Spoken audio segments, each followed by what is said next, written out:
오늘도 값없이 베풀어 주시는 주님의 끝없는 은혜를 누리며 승리하는 꿈미래 모든 분들이 되기를 소망합니다.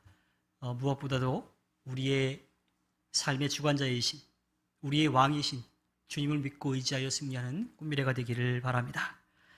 제 할 일을 하지 않고 또 자신의 아들들이 잘못된 길로 가고 있는데 그들을 바른 길로 이끌지 못했던 엘리와 엘리의 집안은 주님께 벌을 받게 되었지요.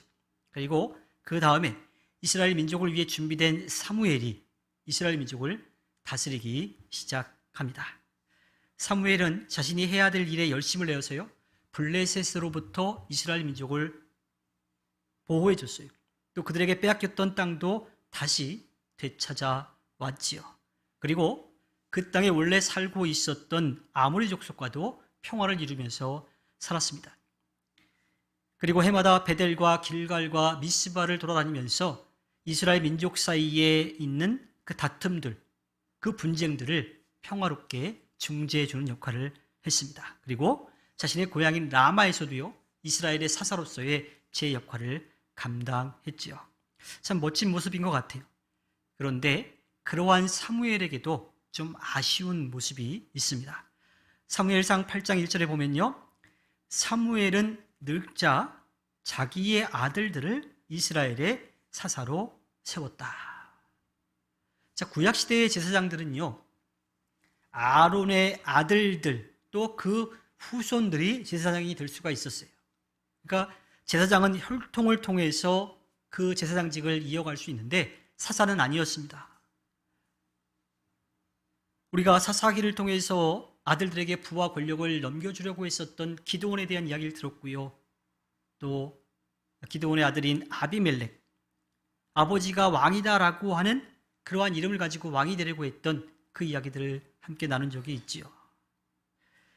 사사는 주님을 등지고 떠난 이스라엘 민족을 주님께로 이끌어오도록 주님께서 세워주신 사람들입니다. 그런데 사무엘은요, 더 이상 이스라엘 민족을 이끌 여력이 점점 사라지자 자신을 대신해서 아들들을 사사로 세웠습니다.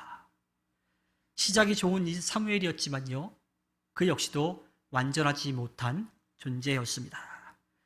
사무엘상 8장 2절에 보면요, 그 아들들에 대한 이름이 나와요. 맏아들의 이름은 요엘이요, 둘째 아들의 이름은 아비야다. 그들은 부엘세바에서 사사로 일하였다.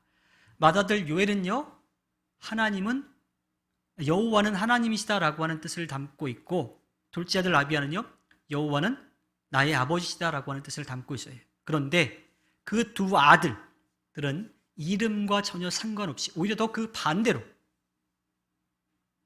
여호와가 하나님이신 것, 여호와가 나의 아버지시다라고 하는 것을 따르지 않고요, 자기들의 배만 불리는 일을 했지요.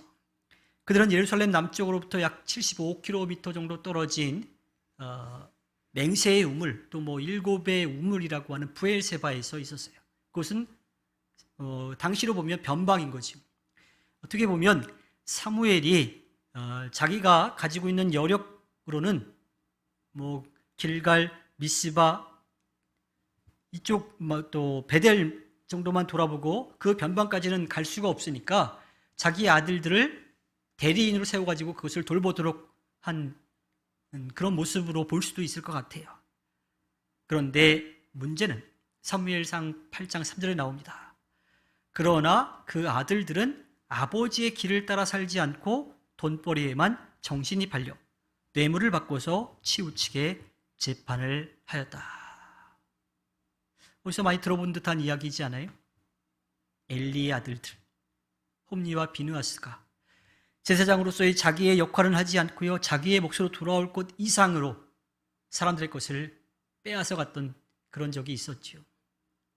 안타깝게도 사무엘은 제 역할을 했는데 그의 아들들은 제 역할을 하지 못하고 있습니다. 자, 그렇게 되자 이스라엘의 장로들이 사무엘을 찾아옵니다. 사무엘상 8장 4절에 그래서 이스라엘의 모든 장로가 모여서 라마로 사무엘을 찾아갔다. 왜 사무엘을 찾아갔을까요?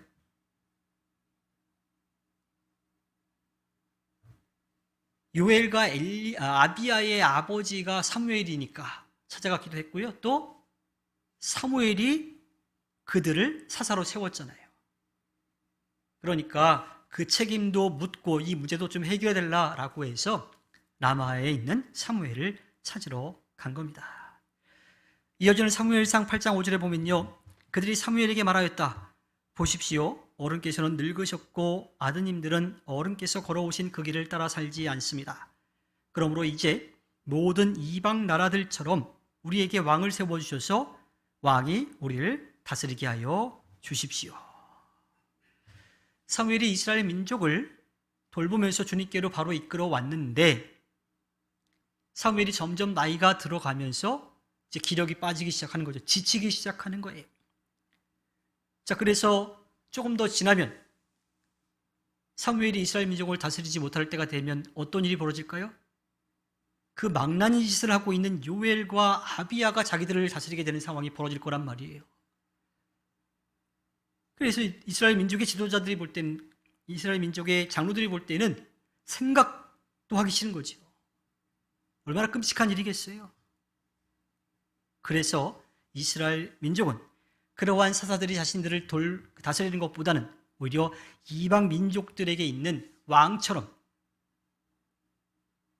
제대로 또 전쟁에 나가서도 좀 싸워서 이길 수 있는 그러한 왕을 세워달라고 그렇게 이야기를 하고 있는 거예요. 이스라엘 민족은 출애굽해서 광야를 지나 약속의 땅으로 가는 동안 사람이 할 수 없는 주님의 놀라운 역사들을 보았습니다. 귀로 들었어요. 눈으로 보았고 또 몸으로 직접 체험했습니다. 그러다가 눈앞에 보이는 것에 욕심을 내다가요, 주님을 등지고 떠났다가 호되게 혼인이 나고 다시 돌아오는 역사들을 몇 번 반복을 했었죠. 그런데도 여전히 그들은 주님을 왕으로 인정하지 않고 있습니다. 그들은 당장 눈앞에 있는 문제를 해결할 수 있는 것에만 마음을 쓰고 있는 그 상황이에요. 여전히 주님을 온전히 믿지 못하는 어리석은 모습을 보이고 있습니다. 왕이신 주님이 언제나 곁에서 함께 하시며 지키고 돌봐주시며 채워주고 계시는데 그들은 여전히 세상의 한눈을 팔고 있었던 거죠. 관점을 좀 바꾸어서 한번 생각해 볼까요? 이스라엘 민족은 왜 이방 민족들처럼 왕을 세워달라고 사무엘에게 가서 요청하고 있을까요? 이것은요, 이스라엘 민족의 지도자가 제 할 일을 하지 못하기 때문이었습니다. 사무엘은 자기의 일은 잘 해냈지만요, 자기의 아들들은 제대로 챙기지 못한 그런 상황이 되었던 거예요. 물론 사무엘 자체에게도 아쉬운 점이 있어요. 왜? 자기가 늙자 아들들을 사사로 세웠다라고 하는 거예요. 주님이 세우셔야 하는데 사무엘이 세웠습니다. 그리고 그 일로 인해서요, 이스라엘 민족이 왕이신 주님을 온전히 따르지 못하고 이방 사람들에게 눈이 돌아갔죠. 이방 사람들이 믿고 따르고 있는, 또 그들을 지키고 보호해주는 막강한 힘을 가진 세상의 왕을 세워달라고 하는 그런 어리석은 일을 하도록 사무엘이 그 원인을 제공하게 된 겁니다. 이스라엘 민족의 어리석음도 있지만요, 그 일에 사무엘도 한몫했던 거지요. 이스라엘의 이 장로들이 사무엘을 찾아와서 자신의 아들들이 제 할 일을 하지 않고 엉뚱한 일을 하고 있다라고 하는 이야기를 들었을 때 사무엘이 기분이 좋을 리가 없죠. 일단은 자기 아들들이 잘못하고 있다라고 하는 이야기를 하는데 어느 부모가 그걸 좋아하겠어요? 아무리 자기 자녀가 잘못했다 하더라도 내가 뭐라 그러는 건 괜찮은데 누가 와서 뭐라 그러면 좀 어려울 것 같아요, 마음이. 게다가 이방 사람들처럼 왕을 세워달라고 하니까, 주님을 왕으로 인정하지 않으니까 사무엘의 사무엘이 그 마음이 편할 리가 없는 거지요. 기분이 좀 상했습니다. 그래서 사무엘은요, 주님께 기도를 드립니다. 지금 이러한 상황에 있습니다. 그때 주님께서 사무엘에게 말씀해 주시죠. 사무엘상 8장 7절부터 9절 말씀입니다. 백성이 너에게 한 말을 다 들어주어라. 그들이 너를 버린 것이 아니라 나를 버려서 자기들의 왕이 되지 못하게 한 것이다. 그들은 내가 이집트에서 데리고 온 날부터 오늘까지 하는 일마다 그렇게 하여 나를 버리고 다른 신들을 섬기더니 너에게도 그렇게 하고 있다. 그러니 너는 이제 그들의 말을 들어주되 엄히 경고하여 그들을 다스릴 왕의 권한이 어떠한 것인지를 알려주어라. 답답한 마음에 주님께 이르렀습니다라고 말씀을 드렸더니 주님이 그냥 그들 말 들어주라고 이야기를 하십니다. 그리고 그들이 원하는 그 왕이 그들에게 어떠한 일을 할지에 대해서 아주 자세하게 말씀을 해 주시지요. 사무엘상 8장 11절부터 18절 말씀인데요. 한번 그 내용들을 좀 생각해 보면서 읽어보겠습니다. 당신들을 다스릴 왕의 권한은 이러합니다. 그는 당신들의 아들들을 데려다가 그의 병거와 말을 다루는 일을 시키고 병거 앞에서 달리게 할 것입니다. 전쟁터에 끌고 나가겠다는 거죠. 그는 당신들의 아들들을 천부장과 50부장으로 임명하기도 하고 왕의 밭을 갈게도 하고 곡식을 거두어 드리게도 하고 무기와 병거의 장비도 만들게 할 것입니다. 전쟁에 나갈 준비도 하게끔 한대요. 또 왕이 가지고 있는 그 밭을 갈게도 하고 곡식도 거두게 한대요. 그러니까 왕의 재산을 돌보는 일을 시키겠다라고 하는 거죠. 그는 당신들의 딸들을 데려다가 향유도 만들게 하고 요리도 시키고 빵도 굽게 할 것입니다. 아들들뿐만 아니라 딸들도 데려가가지고 왕의 일들을 시키겠다라고 하는 거죠. 그는 당신들의 밭과 포도원과 올리브밭에서 가장 좋은 것을 가져다가 왕의 신하들에게 줄 것이며 당신들이 둔 곡식과 포도에서 열의 하나를 거두어 왕의 관리들과 신하들에게 줄 것입니다. 열심히 땀을 흘려서 수고한 것 가운데 열의 하나를 가져가겠다라고 하는 거예요. 그는 당신들의 남종들과 여종들과 가장 뛰어난 젊은이들과 나귀들을 끌어다가 왕의 일을 시킬 것입니다. 아들, 딸도 데려가는데 남종과 여종도 데려간대요. 그는 또 당신들의 양떼 가운데서 열의 하나를 거두어 갈 것이며 마침내 당신들까지 왕의 종이 될 것입니다.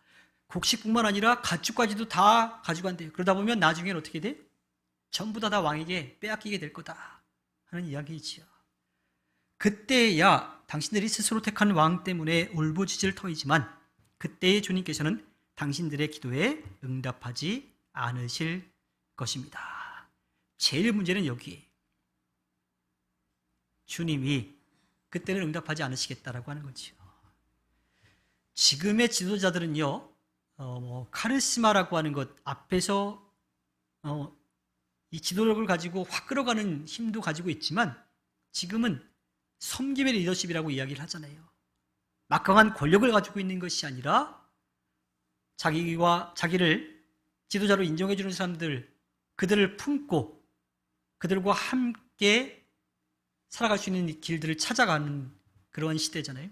그런데 사무엘 당시 시대는 아니었다라고 하는 거죠. 왕은 절대 권력을 가진 사람이었어요. 부와 명예도 가졌어요. 마음만 먹으면 다른 사람들 거 막 뺏어가기도 합니다. 그들은요, 절대 권력을 가지고 자기의 배를 채웠던 사람들이에요.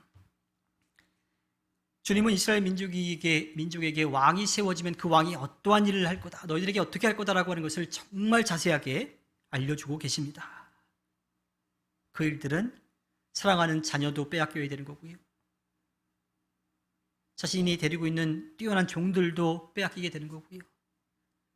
자신이 피땀 흘려 수고하게 얻은 곡식도 빼앗겨야 되는 거고 또 자기의 가축도 다 빼앗겨야 되는 상황이 벌어지는 거예요. 게다가 그제서야 깨닫고서 주님께 살려달라고 다시 부르짖을 때는 응답하지 않으시겠다라고 이야기를 하고 있어요. 자, 이렇게 이야기를 하면요, 어떻게 해야 되는 거예요? 아니, 왕 세워주지 마시고 주님이 우리의 왕이심을 제가 믿겠습니다. 주님이 왕이심을 제가 따르겠습니다. 이렇게 해야 되는 거잖아요. 그런데 이스라엘 민족은 그렇지 않았습니다. 이러한 주님의 경고에도 불구하고요, 이스라엘 민족은 사무엘에게 또 왕을 세워달라고 이야기합니다. 사무엘상 8장 19절부터 20절에 이렇게 이야기합니다. 그렇지 않습니다. 우리에게도 왕이 있어야 되겠습니다. 우리도 모든 이방 나라들처럼 우리의 왕이 우리를 다스리며 그 왕이 우리를 이끌고 나가서 전쟁에서 싸워야 할 것입니다. 이스라엘 민족은 지금 어디에 한눈이 팔려 있어요? 그 전쟁에 나가서 싸워야 될 사람이 자기 아들들인데 그 전쟁 물자를 위해서 자기의 딸들도 가야 되고 자신의 곡식과 가축도 다 내어줘야 될 판인데 그거는 생각하지 못하고 전쟁에 싸워 나가서 이겨야 된다라고 하는 것, 자기들을 보호해 줄 존재가 필요하다라고 이야기를 합니다. 여기에서는 주님의 이름은 나오지도 않아요. 자기들을 위해서 이방 사람들처럼 왕이 필요하다라고, 그 왕을 세워달라고 계속해서 이야기를 하고 있죠. 답답한 사무엘은 그 상황도 다 주님께 아뢰었어요. 그러자 주님이 또 말씀해 주십니다. 사무엘상 8장 22절에 너는 그들의 말을 받아들여서 그들에게 왕을 세워주어라.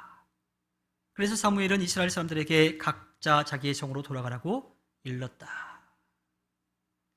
결국 주님은 그냥 그들이 원하는 대로 왕을 세워줘 라고 이야기를 하십니다. 이거는요, 잘못된 아이들이 막 잘못된 것에 대해서 막 욕심내고 고집 부리고 땡깡 부리고 막 이럴 때 어르고 달래다가 화도 냈다가 혼도 냈다가 해도 그 고집을 꺾지 않으면 에이 모르겠다 네 마음대로 해 라고 그냥 그렇게 포기하는 게 아니에요. 주님은 역사의 주관자로서 자유의지를 가진 우리의 요구를 수용하시지만요, 우리의 생각에 끌려가시진 않습니다. 그 가운데서도 주님의 계획과 역사와 섭리를 이루어 가시지요. 주님의 뜻대로 역사를 이끌어 가십니다. 얼마 지나지 않아서요, 실제로 이스라엘 민족의 왕이 세워지죠. 사울이 세워집니다. 그런데 얼마 지나지 않아서 바로 폐위되고 맙니다. 그 다음에 세워진 왕이 다윗이에요. 우리에게 다윗은요, 아주 위대한 왕으로 그렇게 기억되고 있지만요, 다윗도 부족한 점이 굉장히 많았고요. 주님이 이스라엘 민족에게 너희들이 원하는 그 왕이 세워지면 이런 일들을 너희들이 겪을 거야 라고 했던 그 일들을 다윗이 그대로 다 합니다. 사실은.